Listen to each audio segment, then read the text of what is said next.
Okay, so... evil. So this is the graveyard. Got Mike here, who was also with us that night. Camera's on that side. Yes, the camera's on that side. It's hard to see exactly what I'm framing at. That's why you guys won't see us very often. So this is the graveyard. As you can see, it's very overgrown. It's about 5:30, so it's a little, it's around dusk now. This is where we first came in. You can see there's some busted up cement or something on the ground here. This is where I tried to set up a tripod to take pictures of the warlock tree, which is this large tree here.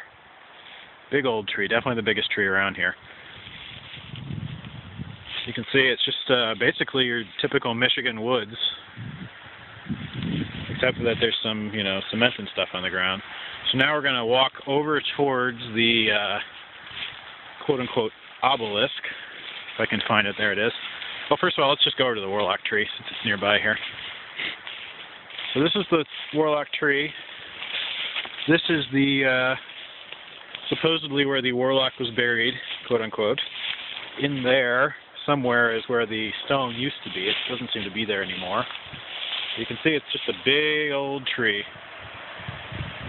Going way up, 2 branches.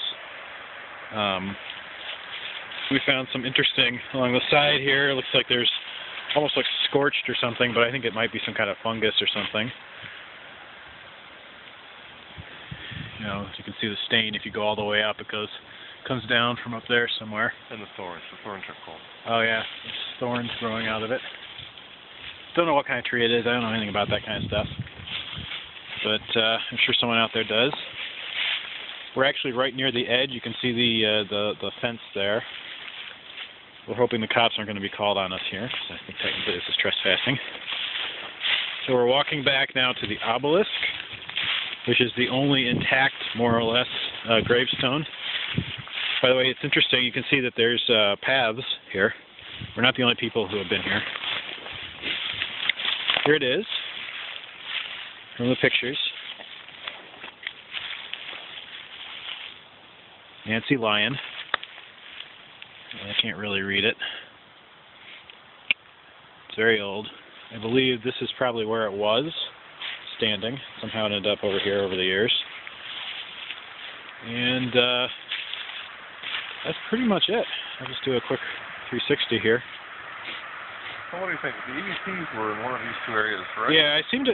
So this is one of the reasons we came out here. It's hard to remember where things happened on that tape. And especially because it was nighttime and it looks very different in the day. And this is only our second time out here, so if Bryce was with us, he would know better. But I'm fairly sure we were in this location right here when we started hearing it. So the first thing we did is we were over there. I tried to take pictures. Didn't really get much. And then we walked over here and we talked for a little while, and that's where we got the first EVPs. And then we walked over to the grave site over there, and I believe we got some more over there. And then by the warlock tree, I don't think we actually got much of anything at all. So everything was really in this area right here. And so, I don't know, maybe there'll be something on this recording. That's pretty much it. So, I thought people might find that interesting. I wanted to get back out here during the day, because obviously everything looks a lot different during the day versus at night. In terms of how it feels out here, I don't know about you, I'd say it feels, well, it's cold.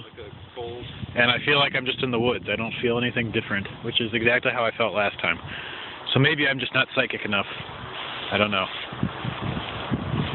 So I'm going to stop that there. Hopefully I don't get, abducted on the way home. Watch out for ghosts.